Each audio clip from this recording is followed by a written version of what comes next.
A U.S. congressional committee votes in favor of giving Charlie Gard, the terminally ill baby, and his parents permanent residency so the child can undergo an experimental treatment. Congresswoman Jamie Herrera Butler introduced the amendment. It was passed unanimously in the House Committee on Appropriations yesterday. The vote is needed in the House and the Senate for it to become law. The amendment is part of a bill that includes money for President Trump's border wall. Joining us now is Katherine Glenn Foster, the president and CEO of Americans United for Life, who's traveled to London to defend the rights of Charlie Gard's parents to make decisions. Welcome back to the program. Thanks so much for having me. Tell me about your time with the parents and how are they? They are doing as well as any parents in this situation might.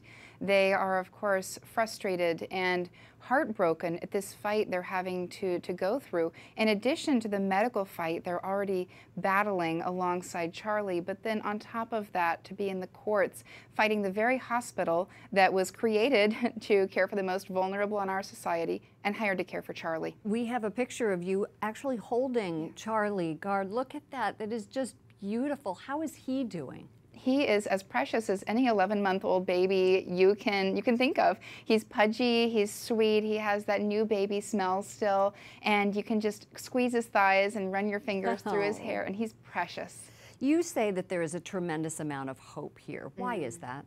There is absolutely hope. For one thing, Mr. Justice Francis in court asked for new evidence, and that doctor from New York gave it. He gave evidence, he gave statistics, he estimated the probability of success, and it was so much higher based on this further study that he's done in the last few months. It was so much higher than he had estimated before. There was gasp going through the courtroom when he gave this evidence.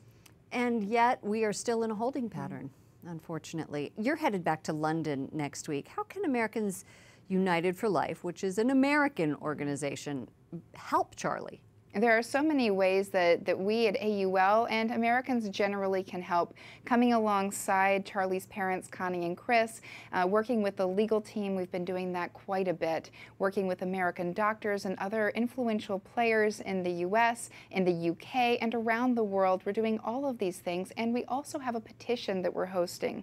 It is hosted by Citizen Go and sponsored by Americans United for Life in coordination with Citizen Go. Already more than 500,000 signatures on this petition, and we're hoping to hit 1 million by the time of our 3 p.m. rally on Sunday afternoon. And where's that rally? The rally is just down the street from the hospital at the Queen's Square. Okay, and Citizen Go, we can go to their website, I would imagine? Citizengo.org, yes. Okay, great. Thank you so much for joining us, Katherine Glenn Foster. Safe travels back to London. Thank you.